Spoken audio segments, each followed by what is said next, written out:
I think we are live on Facebook, Donna. So, I'm just checking. How are you anyway this evening? Very good. Hope you had a nice day. Oh, beautiful weather here. Hey, I'm sure you're having the same. Yeah, we're under the same sun, really. It's beautiful, and it's been like Oh, stunning. for so long. It's beautiful. We are blessed. Absolutely. Well, I'm trying to get my Zoom screen back up. Why it's taking so long? Check that it's still there.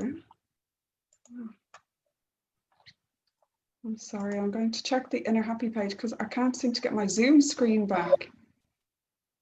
And if it says live, then we'll just go ahead. Yeah, we're there. Awesome.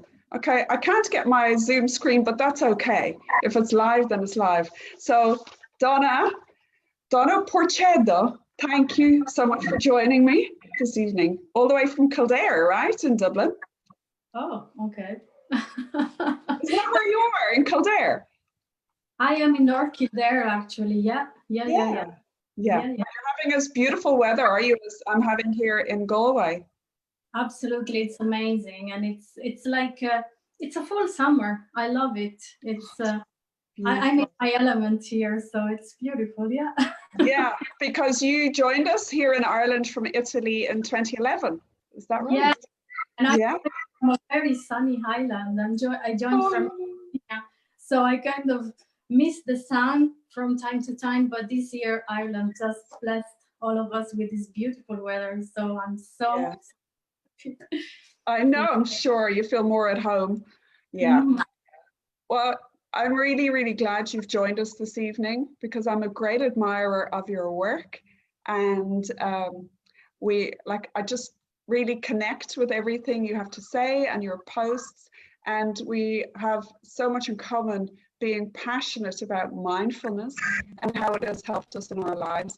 And I know you have so much to share with us because you are founder of the Mindful Body here in Ireland, right? And I'd just love to ask you more about that. So if you'd like to tell us about you and your story so far and about creating the Mindful Body. Yeah, sure. Well, first of all, thanks for inviting me. And I think we click very well because we kind of love mindfulness, and we have something very big in common. I am Italian, as you said. I moved to Ireland in 2011, so it's been almost 10 years now in the Emerald Island. I'm very happy to be here, of course. I spent almost, I originally studied psychology, and I graduated in psychology back in Italy.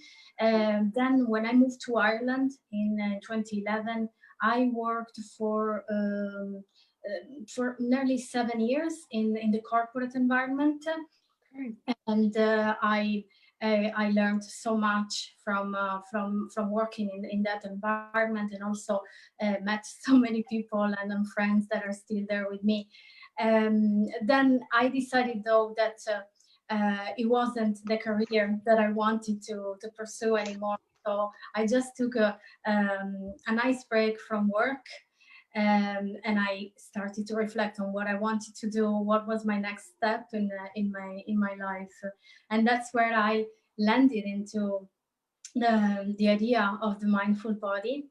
I just wanted to go back to my original career as a psychologist, and at the same time, I trained as a life coach, and then I wanted to create something with a strong link to my interest and my personal experience. So that's why I decided to create something to help women reconnect with their body, get rid of emotional eating, and just focus on all the other important goals that you might have in life. So that's how I ended up creating the Mindful Body, which is my little baby. And I'm really proud of it, and I really love the whole concept behind it. So thanks for inviting me and giving me the chance to talk a bit about it. Yeah, and it's very, very rewarding work as well when you know you're helping people and you can see that transformation. So I'm sure you've got many experiences where you've, you know, it's very touching when you actually see people transform before your eyes. And yeah, no, that's wonderful. And can you tell us in your work, well, if we're talking about mindful eating and body perception and how people deal with that. And can you tell us how, say, mindless eating or not eating mindfully affects a person? In your experience with psychology and clients you've had, can you tell us a bit more?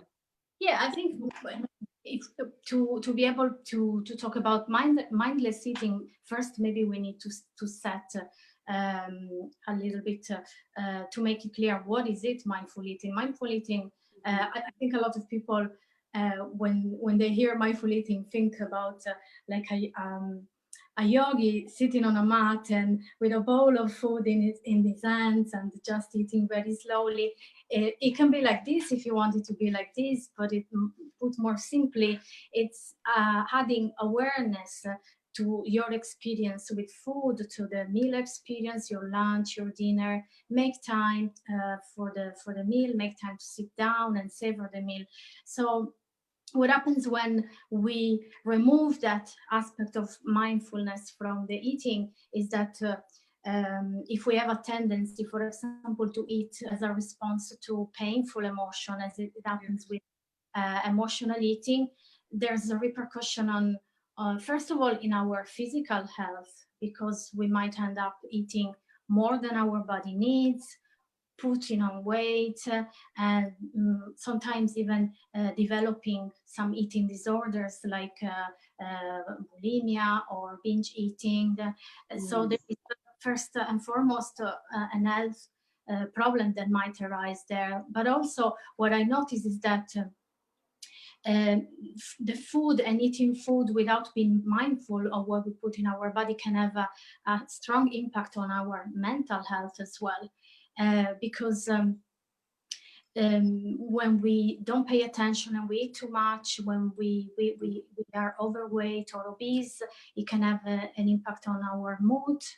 We can develop some kind of depression-like feelings, or it also, I think I noticed that there's a lot of loneliness and isolation that comes as a consequence of eating emotionally, eating too much, because you kind of have developed that sense of guilt that you don't want to be seen when you're eating, or you don't want to be seen because you perceive yourself as too big, or you're constantly thinking about what other people might think about your body. So you're kind of withdrawn from the world, and that's something that is happening from a mental point of view as well.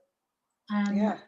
Those would be probably the main two of mindless eating. And also, from, if we want to see also from an environmental point of view, eating mindlessly without any regard for the environment and for the source of all the food that we get on our plate can lead us to make choices that have a bad impact on the environment altogether. So there are many aspects into that would want us to, bring some mindfulness into what we eat.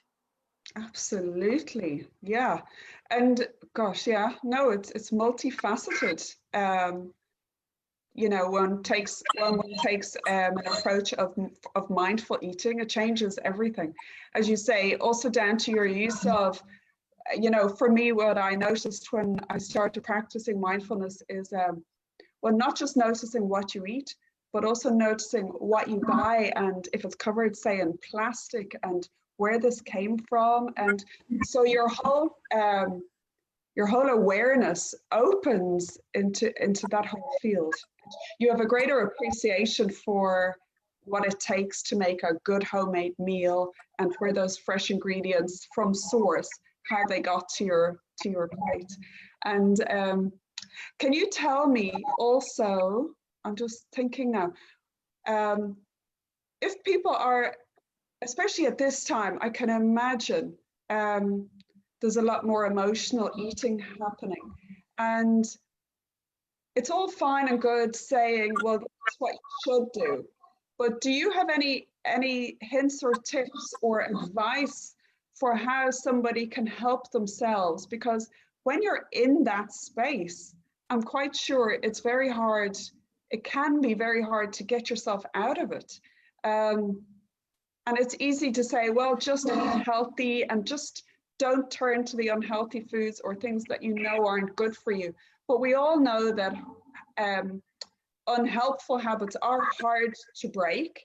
And there's when it comes to emotions and loneliness or other reasons for emotional eating, there's deeper issues than just the food. Have you got any, what would you advise if people are in that space and they're like, yeah, well, that's easy for them to say, but what do I do?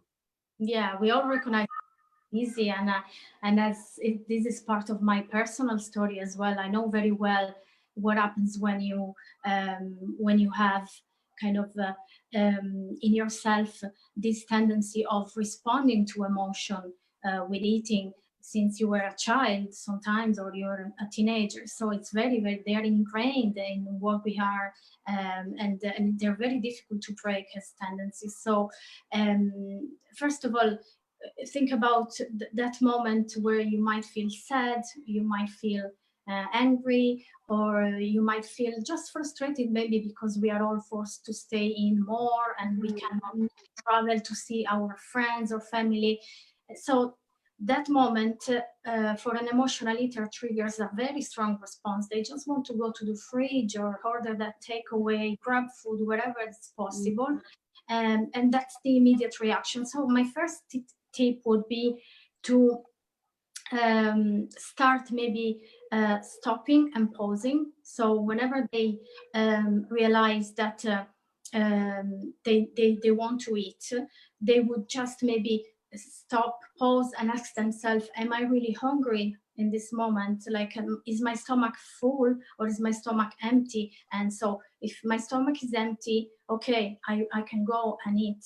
If my stomach is full, that's maybe an alarm telling me that there's something going on, maybe there's an emotion. Yes.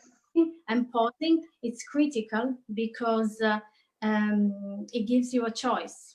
So the moment that you stop and make a little bit of time to think, you have a choice. You can sit with that feeling and maybe either find something else to cope with it, or just sit with that feeling, just be really present in there. And that's something that you can develop over time, the ability to stay with your feeling. Or you can decide to go and eat anyway, but it's very important to introduce that space in between so that you're able to make a conscious choice. And then there's another tip that I can give is just start small. When you're approaching mindful eating, I think there's a tendency to think, okay, I have to eat all my meals very mindfully, and I have to sit, to chew super slowly. And we know that is not really realistic. Even for people that have been practicing for a long time, it's almost impossible to practice mindful eating anytime you eat. So start small, pick maybe one little break where you are eating maybe your favorite food, and just sit down, avoid distractions like your phone, social media, whatever is distracting you, and just make the time to really, really savor that your favorite food or whatever is it that you're eating. And then for those that want to really that they want to get really serious about tackling this, I would say that another tip that I can give is to observe, but also take note. So develop the habit to write down what they notice. When you stop and when you start practicing, there might be a lot of things that are new to you. You discover a lot of things that you never paid attention to. So it's a good habit to maybe write them down. And the reason why this is important is that it helps identify patterns in what we do. Maybe you might find, as in my case, that I would reach out for pizza or some very crisps, some kind of junk food. Sometimes we can say when I would be feeling lonely or disconnected from other people. But how do I know that this is happening if I don't start paying attention and maybe take notes of what is happening? This is a good tip if you really want to change your habit, because awareness is the first step to start changing something. If you don't know that you want to change something, can you change it? So I know, and nobody can do it for you. I was going to forgive you there for saying the pizza, because being from Sardinia, you have the best pizza. I lived in Italy for a year, as I had told you. And until I went there, this is like on a complete sidetrack, but talking about good food, the Italian pizza and pasta was like nothing I had ever had before. So, we'd forgive you if you were in Italy and having your pizza. So we won't count that one. The crisps and the other junk food, like heavy pastries and that, okay. But being Italian, we allow a good Italian pizza every now and then. Oh, I love it. There's nothing wrong in eating pizza. Yes. It's actually my favorite food ever. It's just the way we approach it. Like, we can have a pizza occasionally and really enjoying it and savoring it. I think I was thinking about when is it that I started to really get passionate about mindful eating, over my eating. And in my experience was when I in 2014 I would have been practicing and being interested in mindfulness for a long time, since my 20s. But in 2014 I visited a Buddhist monastery in France called Plum Village, founded by. Time to go there. And you should, whenever it will be reopened to the public, because they've been affected by COVID as well. Yeah, I encourage everyone to go there. And for me, it was a game changer, because when you visit Plum Village is a Buddhist monastery that was founded by the Zen master Thich Nhat Hanh, the Vietnamese Zen master. There are a series of monasteries all around the world now, but in Europe, this would be the one of refuge. And when I visited, basically the daily schedule was all around practicing whatever you practice on a daily basis, like walking, eating, washing the dishes, but adding mindfulness to the moment, really being present. But for me, needless to say, mindful eating was the moment where we would sit and eat our meal, was the moment that really stayed with me forever, because we would sit, take the time, even before bringing the fork to our mouth, to really look at the food in front of our eyes, appreciate that food and all the hard work of the people that were bringing it to us, and only very slowly savor bite after bite. For me, it was a game changer, and I tell you why. Because first I realized that I could really savor my food, and for an emotional eater like I used to be, and I still am sometimes. It's a game changer when you realize that there is a lot of more taste to food when you slow down, and when you eat very fast, and when you tend to not to really appreciate the real texture of the food. Maybe you might savor the first bite, but then after a couple of bites, it's gone. And then the second, I'm getting really passionate here, because it's really it's great. That really changed a lot of my relationship with food. The second was that I realized that when I was eating slowly, but paying attention and eating with all the senses, I would end up eating less. And why? That's why. And this is because you can hear the signal from your stomach and from your body telling you you're full much earlier than you would do when you're just shoveling everything, you know, down your throat that's on all the time. So it was probably that moment that made me realize you can change, you can completely revert what you've been doing, and since then it's been a journey, but I'm glad that it started this way. That's amazing. Yeah. Forget the yourself whenever you can. Maybe next year. It's beautiful. Oh, I had planned. Yes, that was definitely on my list. Because I know they've lots of retreats there, and I thought that is my time. I am definitely going to go. Yeah, it looks like a very, very special place. Plum Village, for anybody who wants to go, well, when they can, locally. And yeah, something you said there also with mindfulness, it's not necessarily an extra thing you have to do. What you do anyway in your day, just do it mindfully. So if somebody is like, say, has concerns over their weight, or just wants to shift to being more mindful about everything, and with weight loss, now you can also maybe guide me here through your professional capacity. If somebody is so focused on just the food when they want to lose weight, do you think it's a better option if they focus on all the healthier ways that they can lose the weight, and rather than solely being focused on food, because they can become obsessed with what they can't have, or and that it's a real chore and it's a burden, rather than looking at things from a different perspective of like learning to love being mindful and eating a little less, and looking at other ways that they can what's the word, I guess, like they'll lose weight anyway and feel better in their skin if they adopt healthier habits and maybe a more positive attitude to food, rather like seeing not food as the enemy, but seeing food in a different way. What do you think?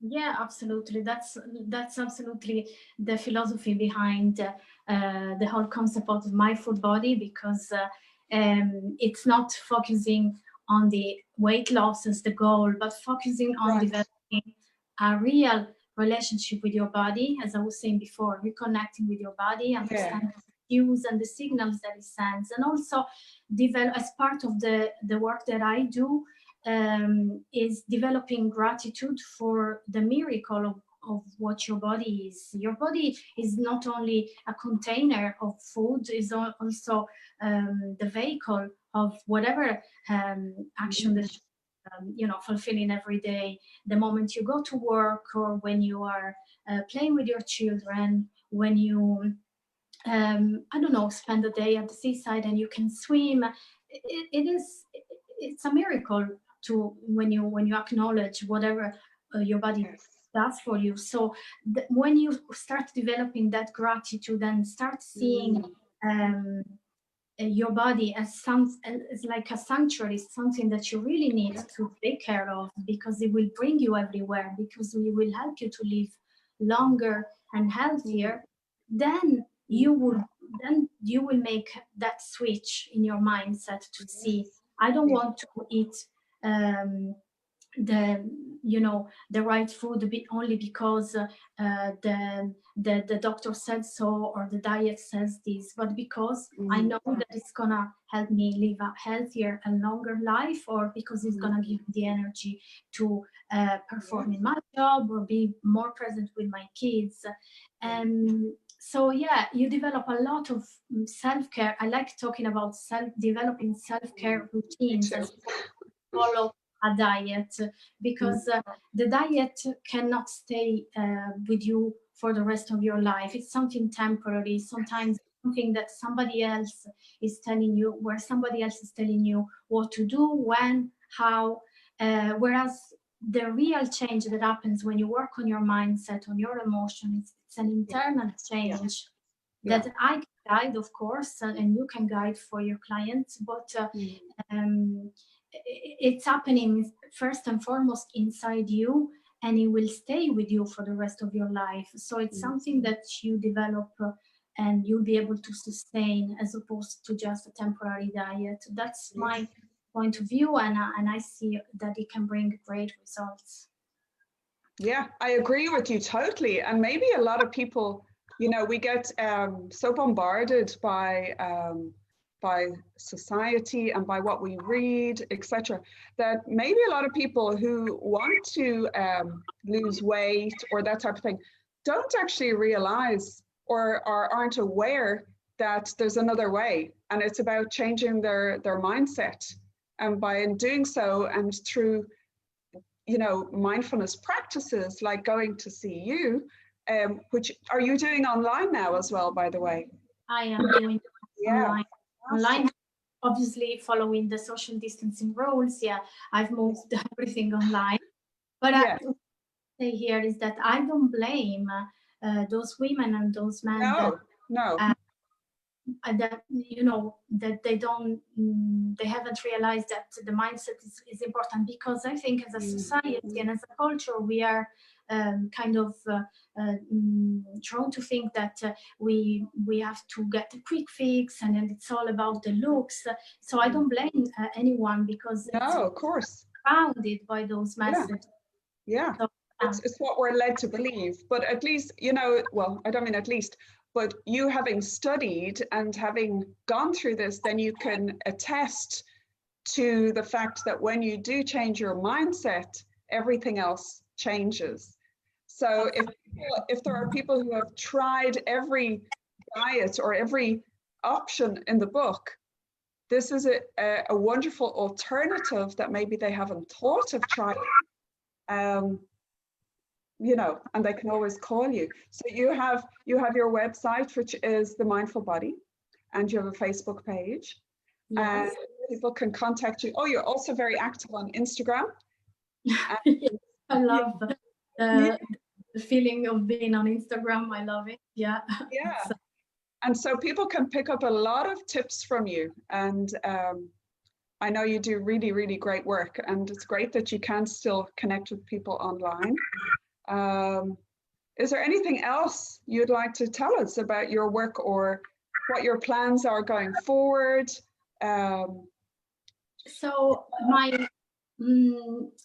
my focus would be, well, of course, working with the clients is a priority. I want to start using my socials to send that message that we just touched on this a couple of minutes ago, when I said about you know, the cultural environment we are in, where we are bombarding by this idea that we have to look a certain way, and that brought a lot of women, because that's who I work with mainly, will be women, to believe that they're not okay unless they look a certain way. So what I want to focus on on my socials in the next weeks will be to send those messages that you don't need to conform to any to all those images that you see online, or whatever people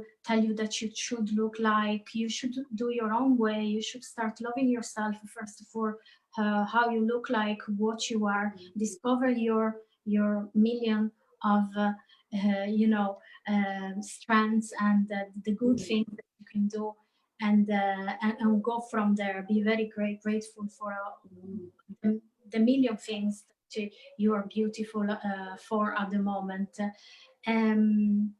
So yeah, that would be a big part, because I am kind of I don't like the whole concept of dieting, and the fact that it's linked to wanting to look a certain way. So I want to keep talking to women about what they can do to move away from that mindset, and hopefully we'll be able to get a little bit closer with each other. I know we miss that. I will be able to to see, to start seeing clients online, maybe gather groups and do some work together. Will be very good. Same way you're doing amazing. Yeah, and what I also don't think people all fully realize is that mindfulness training or coaching, I don't think they fully know what it involves. That there is a lot of growth for self-awareness. So and learning to love yourself is something that you can learn and you can practice and you can cultivate. So I know for me that is something I worked very hard on for a long time, because you only have to look. Like, there's people who seem and from the outside world might seem to have it all and have the looks or the life, etc., or the body that society would make them think, oh, it's perfect. But they can also, they're not always the happiest people. That it comes from within you, and that is something that you can cultivate and nurture. So for somebody who is just not feeling that, to know that that is something through mindfulness training that they do learn and it does grow. And I think that's something a lot of people don't realize as part of mindfulness coaching, that it changes your whole your perception of yourself, and what you get is long-lasting, say, inner happiness, because that's my page, because that's what it's given me. It's an inner happiness that no matter what goes on, I've still got that sacred space, and that's what you can call on anytime. And when you've got that mindset, that helps to control, even though we all fall, you know how to come back to the healthier eating and the exercise, and when you're a bit off track, you know what to do. And for me, that's what mindfulness training did. And I presume, you do very similar. And I don't know if everybody realizes the extent of what they get from mindfulness training. I think people now are getting more and more aware of the importance, maybe partly due to the focus on mental health awareness that we are experiencing the last few years since the early stages of life. So it's very important, the work that you do with Inner Happy, and I totally love it. I embrace it like fully, because I think people need to know that there are places like Inner Happy, like the Mindful Body, that they can go and find a space to really sit and reflect, instead of just getting on, reacting as we are very quickly, as we are all so accustomed to do. And there's something that you touched there about setbacks or moments that you feel like you're kind of you're not progressing, and that's a very important point. When you develop that mindful approach to life, even if you get setbacks, you'll be able to bounce back, because you've learned something, as I said, for life, and also the ability to say to yourself, okay, I had a bad day, I didn't eat the way I wanted, or I didn't practice the way mindfulness practice the way I wanted, but I know that I can start all over again from the very next practice or from the very next meal. And this is a very important message, because failure can, especially when it's up to weight loss, can be a huge reason for people to just give up completely. Because they feel they can't do it, or it's not working. And what I also find really good is, and I said it the other day on one of my posts, it works for me anyway, is not to say that I'm outright giving something up, but just for the next 10 minutes, I'm not going to have XYZ, or for this day, or for this evening, or for the next hour. And by achieving that small goal, you are motivated and encouraged to see that you can now do the next hour. And then the next hour suddenly becomes a day. And then suddenly you've got a few days. Whereas if you set the goal too wide and too far, it's way too overwhelming and daunting. But that works for me, saying like for the next, yeah, that long, I'm not going to have a drink or whatever it is. That works for me. You know, it might help somebody.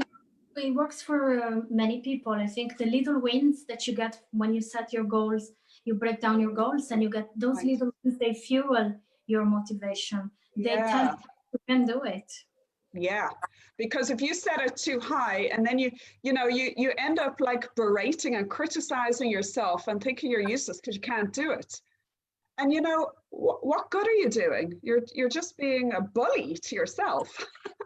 You need to become your own best friend, and that's where the self-compassion comes in and baby steps.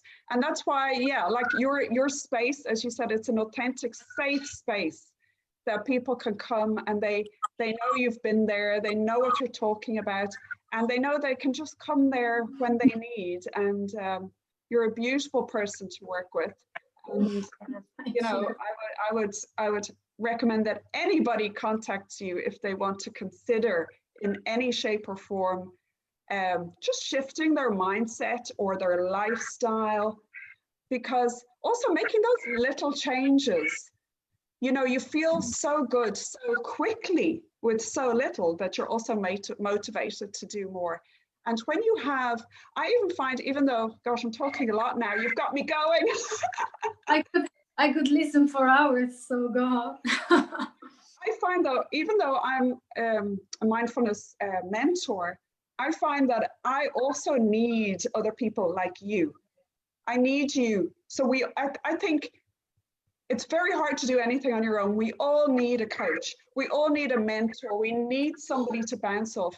And there's no shame and no, it's wise, and it's the strong person who reaches out and asks for help and says, hey, look, you know, I have another friend who I go to for coaching, and I tune into yours to help me with. So we all have other people to turn to, which I think is very, very important. That key. Your network is key, because I strongly believe, and I'm sure you believe as well, so that you can't do everything on your own. Like you would need, especially on those days that are hard. Yes. Yeah. To get through. Yeah. You need those people that you know you can pick up the phone or just send a text, and you know that they're there to motivate you. It's absolutely 100%. I totally agree with you. Yeah, yeah. Oh, great. I know, I don't mean, oh, great. Yeah, I agree. And I'm so glad to have found all of you. I'm just going to look on my Facebook page and see if anybody has any questions, who might like to ask you anything. Let me see. Okay. Do you think, hang on now, this is, all right. Sinead D would like to know, do you think this is mostly a female issue, or are you seeing more men having issues around food? Absolutely. I think that there's a gender equality here. And that's not obviously the reason why I choose to work with women. It's because I have a particular, I'm able to create a particular bond with women, and that helps me in my job. But I am 100% sure that this is a huge problem also for men, and that especially in the last year, there's also an increase in the number of men that might feel uncomfortable in their body, and they become aware of it, whereas maybe in the past they were maybe not allowed to even think about these kinds of issues. But yeah, absolutely, I totally, Sinead, it's a problem of both genders, and maybe in the future the mindful body will open their doors to men. You never know. But yeah. So maybe also a lot of men, like many things, are nervous to, first of all, ask for help, And secondly, to speak out to say that they have an issue or that they're concerned about something. But that's just maybe my perception. Maybe that's changing, which would be great, because the happier people are in themselves, the better and happier the whole of society is. So we hereby encourage all men to take back control and give yeah. And raise your voice, absolutely. And you know what? I find that sometimes when you work with women, you're not just changing that woman in front of you. If that woman is a mother and maybe it's got a daughter or a son, that mother is a wife, is a sister, and the moment they see that this works, they spread the message, or they become role models for their families or the people around them. So when you change someone, one person, you can sometimes change also the network around them. And what's nice, yeah, also is actually the nice thing about being online now is, and for you and I and most coaches, one, and so there isn't that perception of one feeling intimidation for a man sitting in a waiting room to see a counselor, a therapist, a coach. You know, one can become maybe a bit sensitive about that, or but whereas if you book and click and book a coaching session online, it's much easier because you can do it from the comfort of your own home in that private space. So that might be a lot easier for men to do at this point in time, should they be considering. It certainly could be, yeah, because there's an element of added privacy into. Yeah. We're opening all the doors for men. They have no excuse anymore. And women. So let me see if there's anything else here. Yeah, she says, Sinead said, thank you very much. And she has to go. So we have some viewers on Facebook, and I'm sure many more will tune in and the recording. Is there anything else you'd like to share, Donna? Well, there's for those emotional eaters out there that maybe are watching now, or maybe they will watch on replay. Whenever I have a tiny little practice that I use on myself when I get that feeling that there's something going on, and I want to reach out for food because that would be my elective way. I would normally go with a couple of deep breaths, as in you can teach us Sue on that, and then I say to myself, breathing in. I know there's an unpleasant feeling going on, and then if you know what the feeling is, you can name it. But if you don't, you just say, breathing in, I know there's an unpleasant feeling in me, and breathing out, I am here for that unpleasant feeling. And then I go again, breathing in, I calm this feeling in me.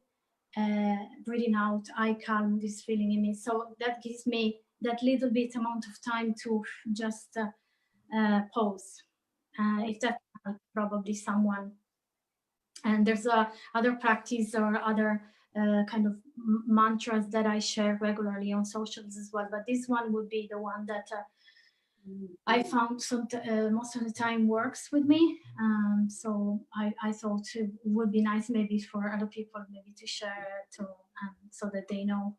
Oh yeah, taking those few mindful breaths and changing your self-talk is so powerful.